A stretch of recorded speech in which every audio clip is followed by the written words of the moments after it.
না পাবো রেখিলাম 10টা ব্যাপার হারিয়ে যাবো আর ওকে দা কমু ইমার্জেন্সি হাসপাতালে যেতেছি টেনশন করিস না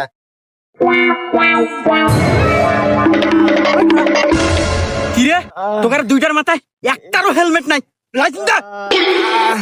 স্যার স্যার আসলে খুব ইমার্জেন্সি তো স্যার আমার বন্ধুর পায়ে ব্যথা পাইছে হসপিটালে নিয়ে যেতেছি স্যার আরে এ তো খুব ইমার্জেন্সি যাও ভাই যাও তাড়াতাড়ি খুব সাবধানে হসপিটালে নিয়ে যাও শুনে সাবধানে যাও ভাই ভাই আমি হালকা কিছু ওষুধের নাম লিখে দিলাম, এইটা খাওয়েন। আর আপনাদের অ্যাক্সিডেন্ট তো খুবই মারাত্মক, অপারেশন করা লাগবে।